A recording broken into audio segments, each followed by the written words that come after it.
Students, chapter is reconciliation. Question number 1 from our notes. The net profit of a company for the year ended 31st March 2004 was 56,600. Net profit finance में आता है. As shown by financial books, दिया हुआ financial books. The cost accountant disclosed a profit of 59,650. Costing के अंदर 59,650. On the examination of both the set of accounts, the following facts were discovered. A, B, C, D, E, F, G, H तक दिया हुआ है. Prepare a reconciliation statement reconciling the profit as shown by finance and cost, taking financial profit as the starting point, second costing profit as the starting point. तो second cut कर दो, एक ही करेंगे हम लोग. Financial profit as the starting point, मतलब हमें start करना है financial प्रॉफिट. कुछ चीजें ऐड होगी, कुछ चीजें लेस होगी, तो मिलेगा कॉस्टिंग प्रॉफिट. तुम लोग बोलेंगे सर आपको कैसे मालूम पड़ा कॉस्टिंग प्रॉफिट ही मिलेगा? हो सकता है कॉस्टिंग का लॉस भी हो सकता है. हाँ हो सकता है, बट इस क्वेश्चन में फाइनेंशियल प्रॉफिट दिया हुआ है 56,600 और कॉस्टिंग प्रॉफिट दिया है 59,650. इस क्वेश्चन में दोनों प्रॉफिट दिए हैं. जरूरी नहीं है कि दो प्रॉफिट देंगे.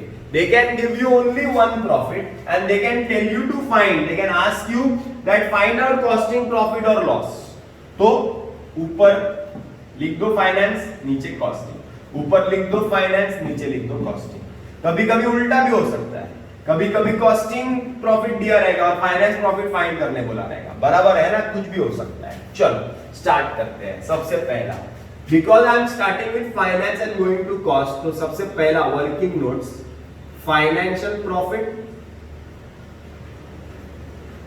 Costing profit.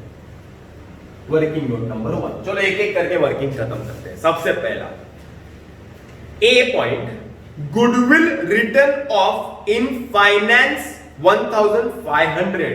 Goodwill written off in finance. Goodwill is an asset.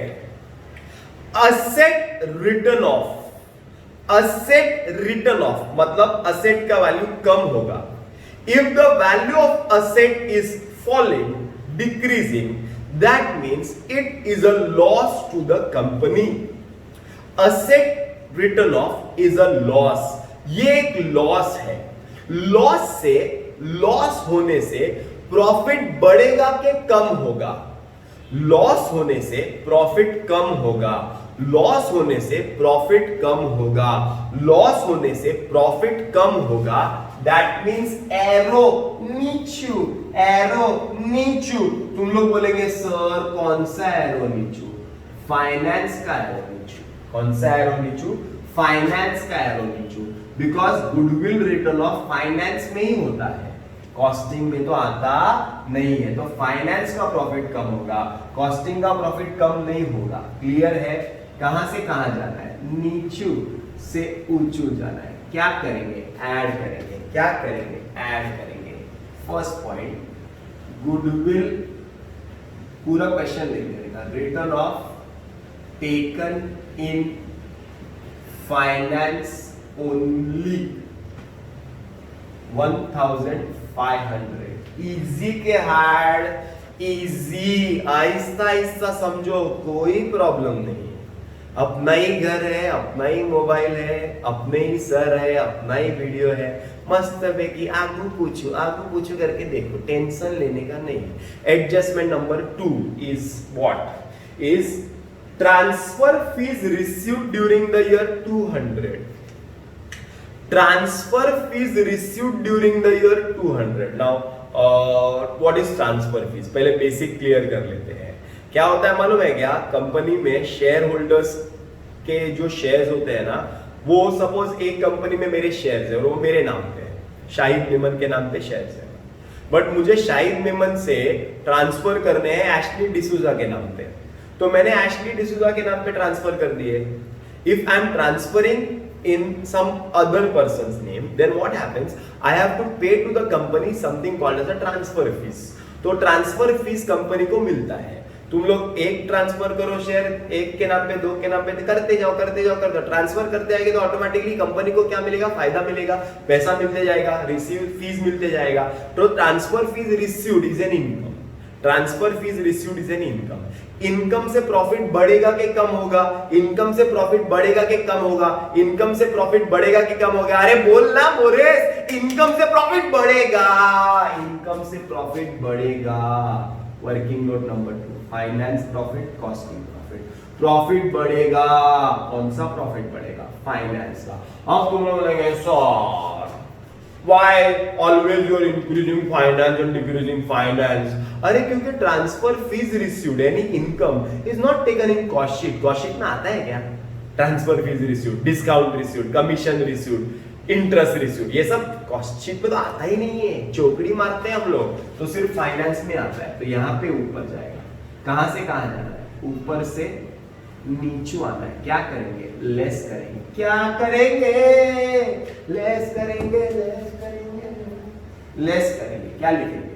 Transfer fees received taken in finance only. अरे बराबर क्या? कितना? 200। अरे समझो। नेक्स्ट एडजस्टमेंट नंबर 3 देखते हैं। सी और डी एक साथ देखते हैं। सी और D. Depreciation charge in finance 750, depreciation recovered in cost 1000। Depreciation चलो चलो चलो।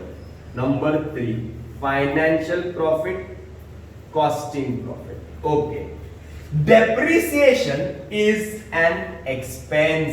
डेप्रिसिएशन एक नुकसान है। डेप्रिसिएशन से प्रॉफिट बढ़ता है कि कम होता है? डेप्रिसिएशन से प्रॉफिट कम होता है। Depreciation is an expense.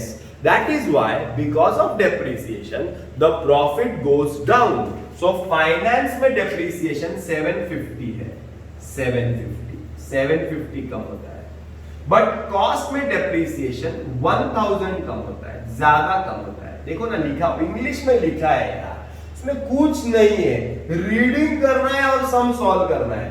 Costing hard topic था, ये तो घटर टॉपिक है। घटर इतना इजी टॉपिक है। करण देख, 750 फाइनेंस में कम होता है, कॉस्ट में 1000 कम होता है, तो इसमें इतना कम होता है, ज्यादा कम होता है। कहां से कहां जाना है? फाइनेंस से कॉस्ट पे जाना है।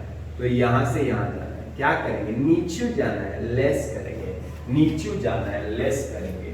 लिखेंगे क्या? दोनों में है ना, तो फाइनेंस में कम बताया है, तो फाइनेंस में डेप्रिसिएशन कम बताया है।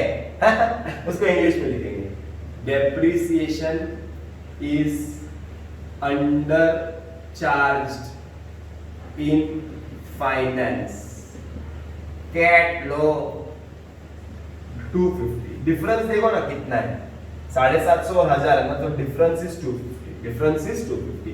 Only difference is to be considered. Only difference is to be considered. अरे बराबर है। आगे चलते हैं। एडजस्टमेंट नंबर सीडी हो गया ना। ईएफ देखते हैं। ई और एफ भी दोनों सेम है।